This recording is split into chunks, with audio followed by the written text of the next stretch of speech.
Bismillahirrahmanirrahim. Ayahanda dan ibunda, bapak-bapak, ibu-ibu, saudara-saudara sekalian, jemaah Masjid Asy-Syifa. Assalamualaikum warahmatullahi wabarakatuh. Alhamdulillahirabbil alamin, hamdan katsiran thayyiban mubarakan fih kama yuhibbu rabbuna wa yarda. Wa asyhadu an la ilaha illallah wa asyhadu anna Muhammadan abduhu wa rasuluhu la nabiyya ba'dah. Faqala Allah Ta'ala fi kitabihil karim, a'udzu billahi as-sami'il alim minasyaitonir rajim, walladzina jahadu fina lanahdiyannahum subulana wa innallaha lama'al muhsinin. Shadaqallahul azim, amma ba'd. Alhamdulillah, ayahanda dan ibunda, bapak-bapak dan ibu sekalian yang Allah muliakan, kita bisa menyempurnakan ibadah kita siang hari ini dengan amalan yang sangat dicintai oleh Allah, yaitu majelis ilmu, majelis silaturahim. Mudah-mudahan dengan duduknya kita di sini selama beberapa menit, kita akan mendapatkan penghapusan dosa yang sekian banyak-banyaknya. Amin ya rabbal alamin. Dan dalam kultum zuhur siang hari ini kita akan melanjutkan pembahasan kita dari pertemuan di bulan-bulan yang sebelumnya. Tema kita pada kesempatan kali ini adalah kita akan mentadaburi, menyelami makna dan rasa dari bacaan sholat kita. Yang sampai kesempatan kali ini kita sampai kepada bacaan doa iftitah. Setelah kita di pertemuan sebelumnya mencoba menyelami dan meresapi bagaimana getaran takbir, takbiratul ihram. Kemudian kita memasuki di pertemuan selanjutnya getaran doa iftitah pada bagian yang awal, yaitu Allahu Akbar kabiro walhamdulillahi katsiro. Kemudian juga doa iftitah yang bagian berikutnya wajjahtu wajhiyya. Masih ingat ya? Yang dari bacaan-bacaan dan gerakan itu aja, kalau kita betul-betul mampu meresapinya setiap kali kita sholat, itu bergetar hati kita. Dan kita akan sampai kepada makna khusyuk yang sesungguhnya, yaitu apa? Tunduk, takut, rendah di hadapan Allah Subhanahu wa Ta'ala. Nah, kita akan membahas bagian doa iftitah yang juga sudah umum kita baca, kita hafal. Selain Allahu Akbar kabir walhamdulillahi katsiro, wajjahtu wajhiyya, itu dua doa ya, sebetulnya dua doa yang dijadikan satu. Nah, karena penting banget doa yang ketiga ini yang sebagian besar juga banyak kaum muslimin yang hafal, yaitu Allahumma ba'id baini. Selama puluhan tahun kita melaksanakan sholat, kita membaca bacaan itu sebagai bagian dari ritual kita. Bacaan yang kita ucapkan dengan lisan kita, namun kalau boleh kita jujur, kalau kita mau jujur, itu belum diiringi oleh getaran. Dan masih ingat di awal-awal ketika saya menyampaikan seri kajian tentang proyek sholat khusyuk ini, bahwa performance kita di hadapan Allah Subhanahu wa Ta'ala itu dilihat dari sholatnya. Sholat yang seperti apa? Yaitu sholat yang khusyuk. Bagaimana sholat yang khusyuk? Yaitu ketika kita mampu betul-betul merasakan apa yang menjadi fungsi sholat kita. Dan saya selalu mengulang-ulang apa yang harus menjadi fondasi kekhusyukan sholat itu. Ada 3.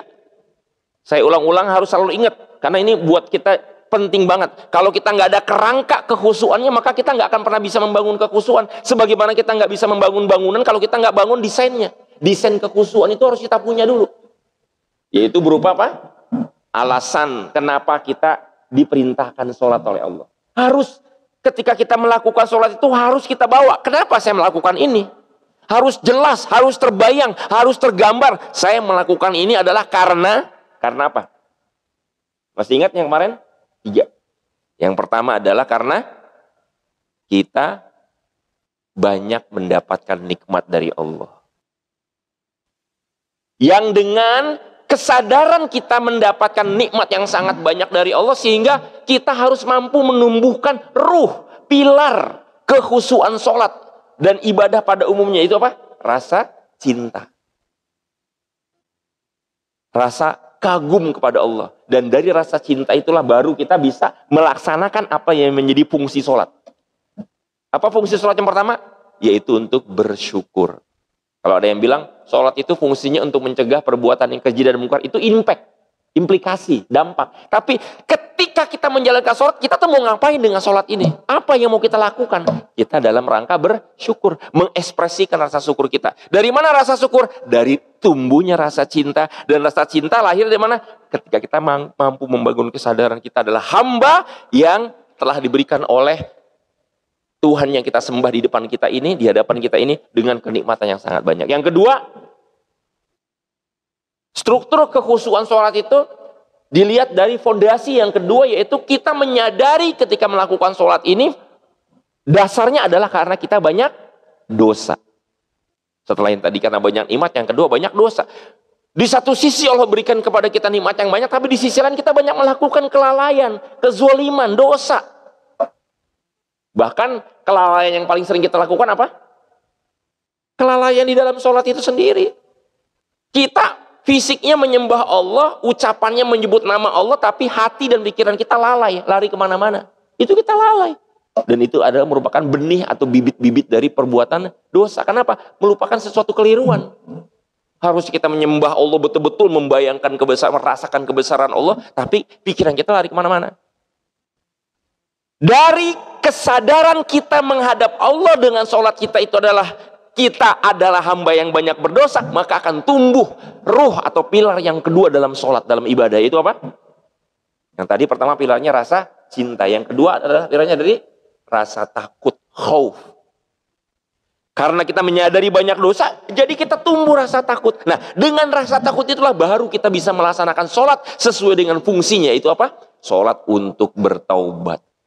Jadi sepanjang sholat itu kita sebenarnya mengekspresikan rasa takut kita dan mengekspresikan apa? Taubat kita kepada Allah. Dan yang ketiga pilarnya apa? Kita melaksanakan sholat dasarnya, fondasinya adalah karena kita harus sadar kita adalah hamba yang banyak. Tadi yang pertama banyak nikmat, yang kedua banyak dosa, yang ketiga banyak masalah, banyak hajat. Dari perasaan kita ini adalah hamba yang punya banyak masalah. Masalah kerjaan, masalah rumah tangga, masalah kesehatan, masalah bisnis, masalah kemasyarakatan, masalah apapun masalah. Kita menghadap Allah itu adalah karena kita harus mampu mengekspresikan ruh dalam ibadah kita yang ketiga, yaitu apa? Roja, rasa harap.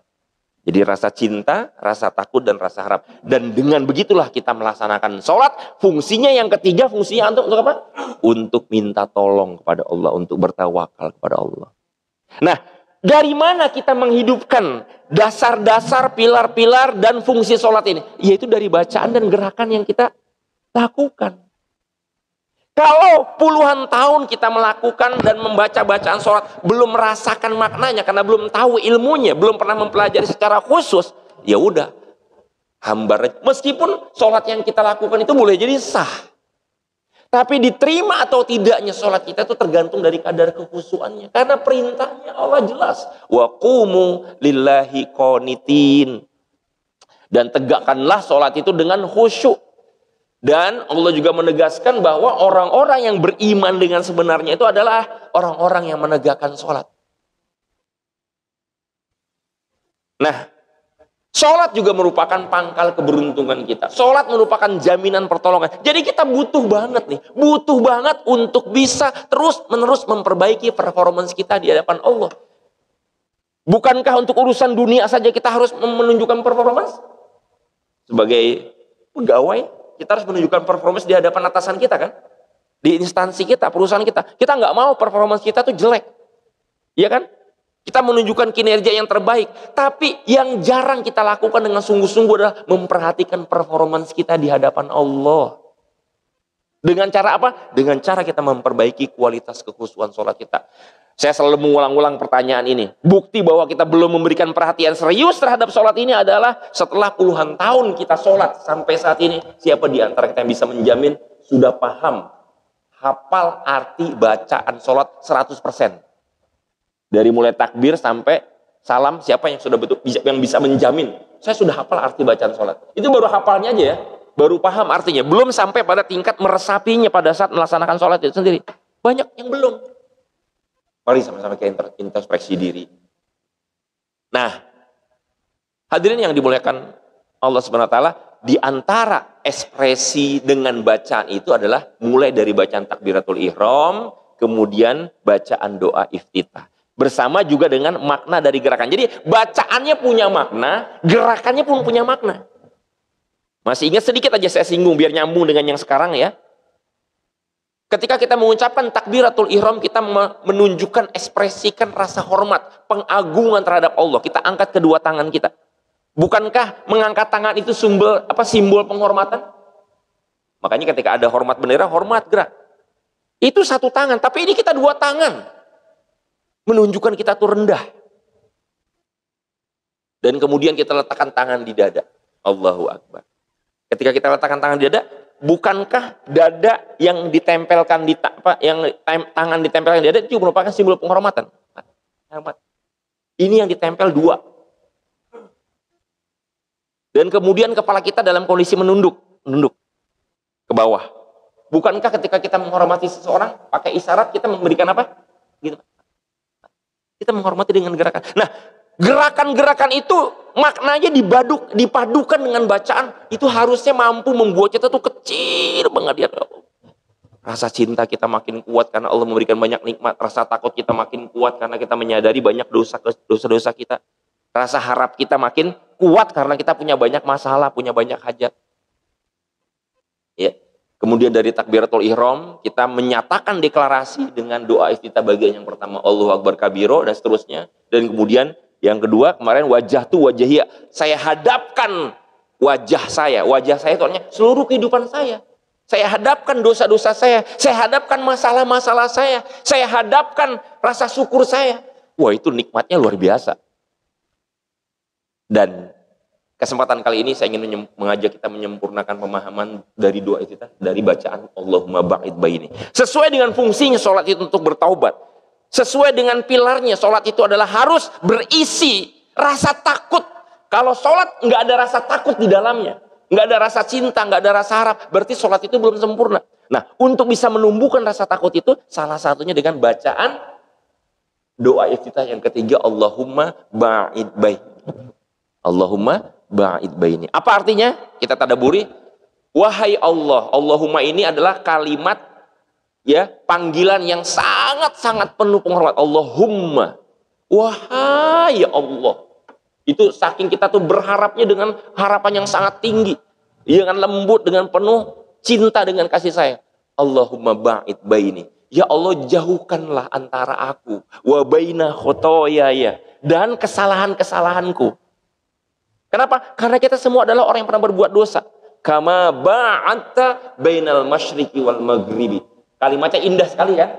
Puitis banget gak kalimatnya, doanya? Yaitu bagaimana antara diri kita dengan kesalahan kita itu jauh sejauh-jauhnya. Sampai diibaratkan di situ antara timur dan barat. Timur dan barat itu nggak pernah ketemu. Kalau timur dan barat ketemu, ya nggak ada bumi, nggak ada muka bumi kan. Saking jauhnya kita tuh. Disinilah kita menyadari seorang mukmin itu di setting hidupnya itu tidak boleh dekat dengan dosa. Dia tidak boleh dekat dengan kesalahan. Ngeri banget. Jangan sampai kesalahan itu dianggap apa? Dianggap biasa. Saya sedikit cerita pengalaman saya setelah 2 tahun lebih ini memasuki birokrasi. Ternyata di kementerian-kementerian itu ada sebuah tradisi, Pak. Enggak tahu di tempat Bapak Ibu. Tradisi di mana mencoba menggunakan anggaran itu agar dapat untungnya banyak. Jadi ada kegiatan rapat, ini berulang-ulang saya ikuti. Ada kegiatan rapat 4 hari. Tapi yang dilaksanakan cuma 3 hari. Tanda tangan uang transportnya berapa? 4 hari. Saya ketika disodorin itu, saya protes. Kenapa? Kan cuma 3 hari. Saya nggak mau tanda tangan, ganti. Ganti 3 hari sesuai dengan yang dilaksanakan. Kenapa? Saya juga ingin mengamalkan ini gitu loh. Ini sesuatu yang dianggap biasa kan. Orang tanda tangan terima amplop langsung masuk kantong udah beres. Gak dianggap masalah kan. Komitmen seorang mukmin adalah betul-betul berusaha menjauhi kesalahan, menjauhi dosa. Timur dan barat artinya gak ketemu. Yang kedua, Ya, setelah kita mengucapkan doa, Allahumma ba'id baini wa baina khotoya kama ba'adta bainal masyriqi wal maghribi. Allahumma yang kedua, nakini minal khotoya. Ya Allah, bersihkan ya Allah. Kalau tadi kan pertama jauhkan ya. Ya. Kalau yang dijauhkan boleh jadi nanti bisa jadi nempel lagi, dekat lagi ya. Dosa-dosa itu kadang-kadang muncul. Tapi yang kedua ini adalah bersihkan. Yang sudah terlanjur nempel itu, yang sudah terlanjur kita lakukan, itu dibersihkan, minta kepada Allah agar dibantu. Maksudnya adalah ini kita bertaubat. Bacaan Allahumma ba'id baini adalah ekspresi taubat kita. Kita tuh nangis harusnya baca doa Allahumma ba'id baini. Kenapa? Karena saking bahayanya dosa itu. Kama yunaqqas thawbul abyadu minad danas. Sebagaimana engkau membersihkan, ya. Sebagaimana dibersihkannya baju pakaian yang putih itu dari noda. Harus betul-betul nggak ada sedikit pun. Bapak, coba dibayangin deh. Ini kita pakai baju seragam begini aja nih. Kerja, ada nodanya gitu. Kena tinta. Kita malu kan? Nggak enak, nggak nyaman. Aduh, gimana nggak enak? Ada perasaan nggak nyaman di hati kita itu. Itu fisik yang ternoda. Ada mobil, lecet, ada sepatu, kotor, apa. Kita tuh nggak nyaman. Nah, perasaan tidak nyaman itulah yang harusnya kita tumbuhkan di hadapan Allah. Terutama pada saat kita sholat. Karena kita sadar kita banyak sekali lalainya. Sering lupa mengingat Allah, melalaikan perintah dan seterusnya. Dan yang ketiga, Allahumma gsil, ya Allah cucilah. Cucilah apa? Khotoya ya. Kesalahan-kesalahan yang pernah aku perbuat. Bilma'i wasalji wal bar. Kata para ulama, misalnya Al-Khattabi menjelaskan, membersihkan atau mencuci dosa dengan air, dengan salju dan dengan air dingin, itu sampai 3 kali disebutkan. Itu maksudnya adalah apa? Karena dosa itu akan mendatangkan siksa, yaitu api neraka. Maka dengan kita mengucapkan kalimat yang ketiga dari doa kita ini, kita ingin supaya di akhirat nanti, bukan cuma di dunia kita ini dijauhkan dari dosa, dibersihkan dari dosa, tapi juga dibebaskan dari siksa akibat dosa-dosa. Gak boleh ada bekasnya. Air, salju, air dingin itu adalah simbol dingin. Dan itu akan memadamkan, meredupkan, mematikan api neraka. Mulai sekarang, bagi kita yang sudah biasa baca doa itu, resapi artinya. Bagi yang belum, divariasikan. Jangan sampai kita ini punya semangat untuk meningkatkan perbendaharaan dunia kita. Pengen punya handphone 2, motor 2, mobil 2, baju lebih. Tapi perbendaharaan doa dari puluhan tahun itu aja. Doa iftitah itu aja. Nggak nambah-nambah. Padahal Rasulullah mengajarkan doa iftitah banyak. Divariasikan.